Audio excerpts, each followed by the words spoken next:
అందరికీ నమస్కారము. మా యొక్క ఈ ఛానల్ ద్వారా న్యాయ సలహాల ద్వారా ఎన్నో వీడియోలు అందిస్తున్నాము. మీరు చూసిన తర్వాత లైక్ చేసి సబ్స్క్రైబ్ చేసి షేర్ చేయాలని కోరుకుంటున్నాను. నా పేరు T Ram Reddy, advocate, ex president criminal court బారసును, ex public prosecutor, high court, state of Telangana ఉద్యమంలో 2001 నుంచి ఉండి కూడా వేల కేసులు వేసాం కాక ఉద్యమకారులు కానీ, పార్టీ సంబంధించిన వాళ్ళు కానీ, నా క్లయింట్లు కానీ, నా ఫ్రెండ్స్ కానీ చాలామంది కూడా ఫోన్ చేసి అడుగుతూ ఉంటారు.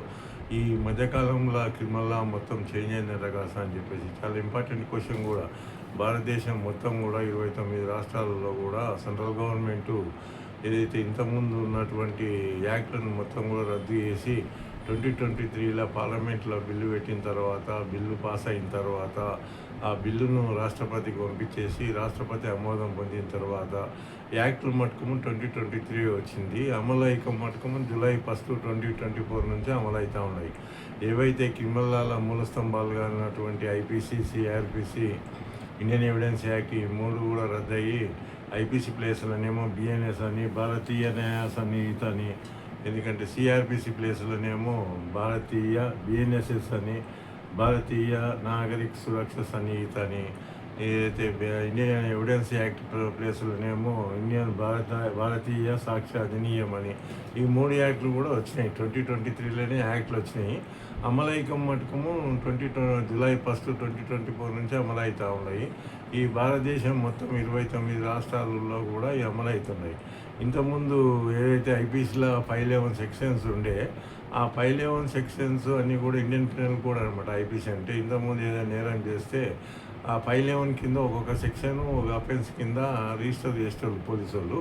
ఆ కేసులను బట్టి మన కోర్టులో రిమాండ్ చేసేవాళ్ళు అనమాట. ఇప్పుడు ఎందుకంటే 511 సెక్షన్లో కొన్ని సెక్షన్లన్నీ రద్దయి 358 వచ్చినాయి. భారతీయ బిఎన్ఎస్ కానీ యాక్టు, బిఎన్ఎస్ యాక్ట్ అంటే భారతీయ న్యాయ సన్నిహిత అనమాట. భారతీయ న్యాయ సన్నిహిత కింద ఏ నేరం జరిగినా ఇప్పుడు 358 సెక్షన్స్ ఏవైతుందో 358 సెక్షన్స్, ఆ ఒక్కొక్క సెక్షన్ ఒక నేరానికి సంబంధించింది అనమాట. అందుకని మీకు గమనించుకోవాలి, ఈ సెక్షన్ల కింద కేసులు ఏవైతే నేరం చేస్తారో ఆ నేరాలు చేసినటువంటి వాటిని మొత్తం పోలీసులు బిఎన్ఎస్ కింద కేసు రిజిస్టర్ చేసి కోర్టులో రిమాండ్ చేస్తారనమాట. దాని ప్లేస్లో ఇంకోటి ఏంటంటే సిఆర్పిసి, క్రిమినల్ ప్రొసీజర్ కోడ్ అనమాట. పోలీసులు ఇంతకుముందు ఐపీసీ కింద కేసులు బుక్ చేస్తే మనం సిఆర్పిసిని ఫాలో అయ్యి కేసులు ఎట్లా అవుట్ ప్రొసీజర్ అనే దాని మీద మనం ఫాలో అవుతుంది. సిఆర్పిసి ప్లేస్లో బిఎన్ఎస్ఎస్ అని వచ్చింది. బిఎన్ఎస్ఎస్ అంటే భారతీయ నాగరిక సురక్ష సన్నిహిత. ఈ చట్టం వచ్చిందన్నమాట 2023 యాక్టు. ఇది ఎందుకంటే ఇంతకుముందు ఈ సెక్షన్లో 484 సిఆర్పిసి కింద 484 సెక్షన్స్ ఉండే. 488 సెక్షన్స్లో 484 సెక్షన్స్లో ఇప్పుడు కొన్ని సెక్షన్స్ పెరిగినాయి. 531 అయినాయి అనమాట. 531 కింద ఏ నేరం చేసినా కూడా ఆ నేరాన్ని బట్టి మనము ప్రొసీజర్ ఫాలో కావడానికి వస్తుంది. పోలీసులు ఎందుకంటే బిఎన్ఎస్ కింద కేసులు రిజిస్టర్ చేసినప్పుడు, వాళ్ళు రిమాండ్ చేసినప్పుడు ఆ ప్లేస్లో ఎందుకంటే మనము బిఎన్ఎస్ఎస్ కింద ఫాలో అయ్యి procedure how to get the bail అనేది, మనము డిశ్చార్జ్ పిటిషన్స్ కానీ, బెయిల్ పిటిషన్స్ కానీ, హౌ టు కండక్ట్ ట్రయల్ కానీ, ఇవన్నీ కూడా బిఎన్ఎస్ఎస్ కింద ఫాలో అవ్వాలి. పోలీసులు కూడా వాళ్ళు ఎఫ్ఐఆర్ చేసుకోవడం కానీ, ఎఫ్ఐఆర్ అంటే ఫస్ట్ ఇన్ఫర్మేషన్ కానీ, ఛార్జ్ షీట్ కానీ, ఇంకా ఏవైనా మిస్లీనియస్ పోలీస్ కస్టడీ కానీ, ఇవన్నీ రిమాండ్ కానీ, ఇవన్నీ కూడా బిఎన్ఎస్ఎస్నే ఫాలో అయ్యి కోర్టులో అమలు చేస్తారు. జడ్జెస్ కూడా బిఎన్ఎస్ఎస్ని follow how to deliver the judgement అనే కానీ, హౌ టు కండక్ట్ ట్రయల్ కానీ, how to deliver the judgement, how to grant the bail అనేది అవన్నీ కూడా మనము బిఎన్ఎస్ఎస్ కిందనే జడ్జెస్ కానీ ఫాలో అవుతారు. ఎందుకంటే పోలీసు వాళ్ళు ఏవైతే కేసులు పెడతారో కేసులు పెట్టినప్పుడు అడ్వకేట్స్ కానీ, జనరల్ పబ్లిక్ కానీ ఈ బిఎన్ఎస్ఎస్ని ఫాలో అయ్యి కోర్టులో మనము ప్రొసీజర్ కనుక అది అందుకు దాని ప్రకారమే మనము ఏ పిటిషన్ అయినా మనము బిఎన్ఎస్ఎస్నే ఫాలో అయ్యి, ఇంతకుముందు సిఆర్పిసి ఫాలో అవుతుంటివి. సిఆర్పిసి రద్దయింది కనుక, సిఆర్పిసి అంటే క్రిమినల్ ప్రొసీజర్ కోడ్ రద్దయింది కనుక దాని ప్లేస్లో బిఎన్ఎస్ఎస్ వచ్చింది కనుక బిఎన్ఎస్ఎస్నే ఫాలో అయ్యి మనము కోర్టులో మనం వాదించవలసి వస్తుంది అనమాట. ఇవన్నీ కూడా అందరికీ ఉపయోగపడతాయి. పోలీసుల్లో కానీ, అడ్వకేట్లకు కానీ, జడ్జెస్ కానీ, జనరల్ పబ్లిక్ కానీ బిఎన్ఎస్ఎస్నే ఫాలో కావాలి. ఇంతకుముందు సిఆర్పిసి ఫాలో అయ్యేటోళ్ళము.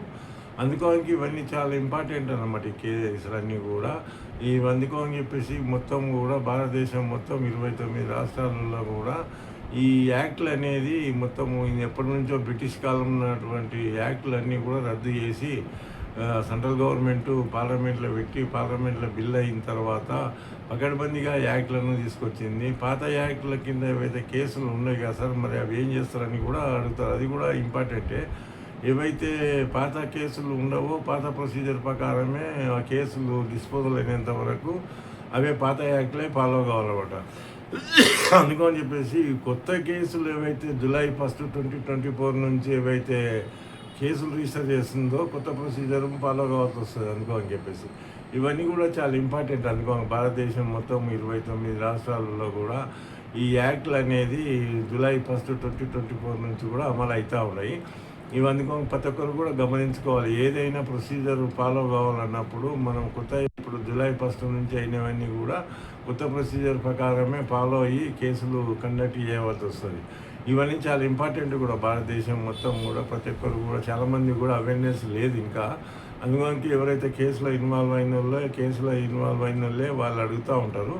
అందుకని చెప్పి పాత వాళ్ళు చాలామంది కూడా తెలియదు. ఎందుకంటే సెంట్రల్ గవర్నమెంట్ కానీ స్టేట్ గవర్నమెంట్ కానీ సెమినార్స్ కండక్ట్ చేసి పబ్లిక్ లోపల అవేర్నెస్ ఎలక్ట్రానిక్ మీడియా కానీ ప్రింట్ మీడియా ద్వారా కానీ పబ్లిక్లో తీసుకుపోయిందంటే పబ్లిక్ అవేర్నెస్ అనేది వచ్చేది ఉంది. అందుకని ఇంకా రాలే పబ్లిక్లో. అందుకని చెప్పి చాలామంది కూడా నాకు ఫోన్ చేసి అడుగుతూ ఉంటారు. ఇవన్నీ కూడా చాలా ఇంపార్టెంట్ కూడా అనుకోండి. భారతదేశం మొత్తం కూడా ఇప్పుడు బిఎన్ఎస్ అని బిఎన్ఎస్ఎస్ అని మనకు బిఎస్సి అంటే ఎవిడెన్స్ యాక్ట్. ఇవన్నీ కూడా బ్రిటిష్ కాలంలో ఎప్పుడో ఎందుకంటే ఐపీసీ ఎందుకంటే అది 1860 చట్టం. అది 1860 నుంచి కూడా మనం ఇండియన్ పీనల్ కోడే వాడుతున్నాము. అందుకని ఇప్పటి వరకు కూడా ఇప్పుడు ఈ కొత్త చట్టం వచ్చింది కనుక బిఎన్ఎస్ ఫాలో అవుతున్నాం. క్రిమినల్ ప్రొసీజర్ కోడ్ 1973, ఈ ఇండియన్ ఎవిడెన్స్ యాక్ట్ 1872 ఇవన్నీ కూడా మనం ఇప్పటి వరకు వాడుతున్నాము. ఎందుకంటే పోలీసు వాళ్ళు ఏవైతే కేసులు కానీ రిజిస్టర్ చేసినా కూడా పాత కేసు సెక్షన్ల కింద ఐపీసీ కింద ఇండియన్ పీనల్ కోడ్ కింద రిజిస్టర్ చేస్తే మనము క్రిమినల్ ప్రొసీజర్ కోడ్ ఫాలో అయ్యి బెయిల్స్ కానీ మిగతా కానీ మిస్లెనియస్ వర్క్ అంతా చేసేటోళ్ళు అనమాట. ఎందుకంటే మహిళల మీద చిన్నారుల మీద ఎందుకంటే మానభంగాలు కానీ ఇవన్నీ కూడా జరుగుతున్నాయి. సెక్సువల్ హరాస్మెంట్ ఎక్కువైనాయి. ఒక రాష్ట్రం అని చెప్పడానికి లేదు. భారతదేశం మొత్తం 29 రాష్ట్రాలలో కూడా ఈ సెక్సువల్ హరాస్మెంట్ అనేది ఎక్కువైంది. అందుకని చెప్పేసి సెంట్రల్ గవర్నమెంట్ ఆలోచించేసి ఈ పకడ్బందీగా శిక్షణ చేసి ఇప్పుడు అన్నీ కూడా రివ్యూ చేసిన తర్వాత ఇప్పుడు వచ్చిన బిఎన్ఎస్ కింద ఏవైతే కేసులు రిజిస్టర్ చేస్తారో అందుకోనికి అంత ఈజీ కూడా లేదు. ఎందుకంటే బెయిల్ పొందడం మనం కూడా అప్పటిలాగా లేదన్నమాట ఇప్పుడు. అందుకని అందరూ కూడా ప్రజలు కూడా గమనించుకోవాలి. ఈ సెక్సువల్ హరాస్మెంట్ చిన్నపిల్లల మీద మహిళల మీద దాడులు జరగడము, మనం వెనుక మర్డర్ చేయడము, రేప్ చేసి ఇవన్నీ కూడా ఎక్కువైంది. ఒక రాష్ట్రం అని చెప్పడానికి లేదు. భారతదేశం మొత్తం 29 రాష్ట్రాల్లో కూడా జరుగుతున్నాయి. అందుకని చెప్పేసి వాళ్ళను శిక్షించాలని చెప్పేసి ఈ సెక్షన్లన్నీ ఆల్టర్ చేసిందన్నమాట. అందుకని ఇవన్నీ కూడా గమనించుకొని మీరు జాగ్రత్తగా ఉండాలి ప్రతి ఒక్కరు కూడా. అందుకని చెప్పేసి ఇవన్నీ కూడా చాలామంది కూడా నాకు ఫోన్ చేసేసి ఎందుకంటే కేసు ఒప్పుకుంటే శిక్ష ఎట్లుంటుంది సార్ అని చెప్పేసి అడుగుతూ ఉంటారు. ఇది చాలా ఇంపార్టెంట్ క్వశ్చన్ కూడా. చాలా ఎందుకంటే కొంతమంది స్తోమత లేని వాళ్ళు అడ్వకేట్లను పెట్టుకున్నప్పుడు వాళ్ళు ఎందుకంటే వాళ్ళు జైల్లో ఎప్పటి నుంచో ఉంటారు కనుక పోలీసులు ఛార్జ్షీట్ వేసిన తర్వాత at the time of framing of charges కానీ వాళ్ళు చేసినప్పుడు జడ్జెస్ ముందలా కొంతమంది ఒప్పుకుంటారు. ఆ ఒప్పుకున్న దాన్నే కన్విక్షన్ కూడా ప్లీ ఆఫ్ గిల్టీ అనమాట. Conviction and plea of guilty section 252 BNSS act ప్రకారము జడ్జి గారు శిక్ష విధించడానికి ఆస్కారం ఉంటుంది.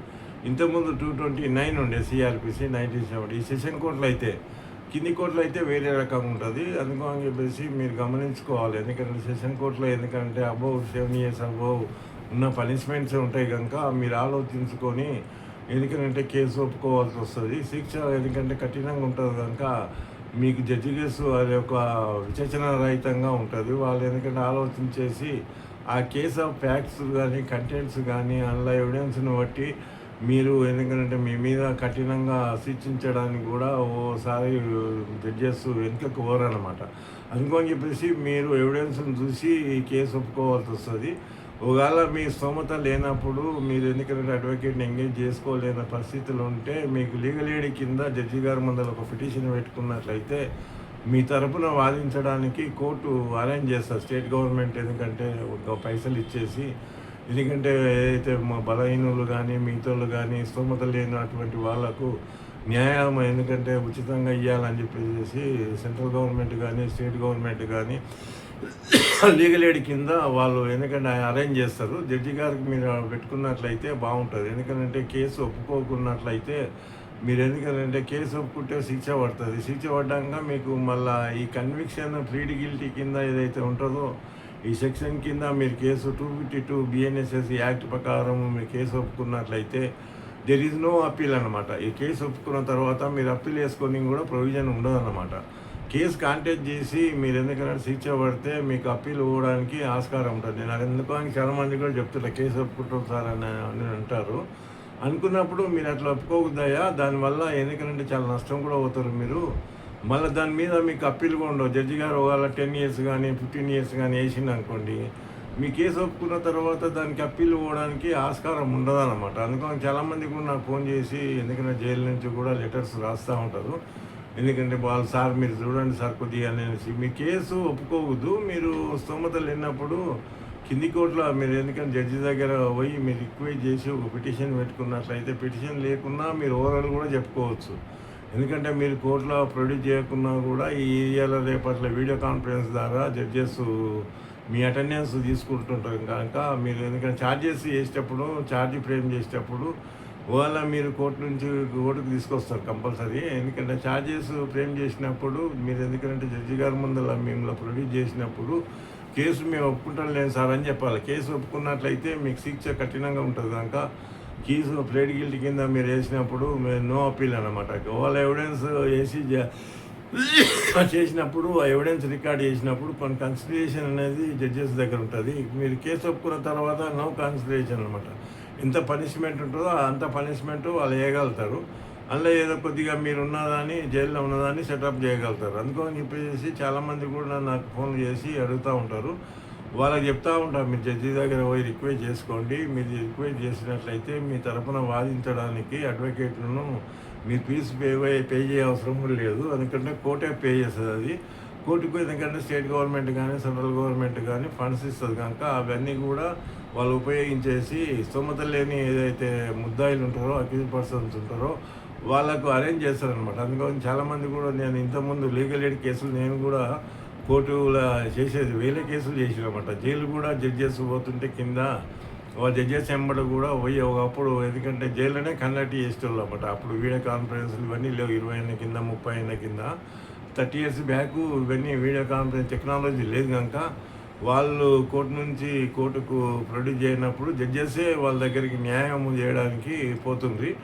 అప్పుడు లీగల్ ఎయిడ్ కింద ఉన్న అడ్వకేట్లను కూడా తీసుకుపోతుంది, విట్నెస్లను తీసుకుపోతుంది. కోర్టు అక్కడనే జైల్లోనే కండక్ట్ చేస్తుంది ఒకప్పుడు.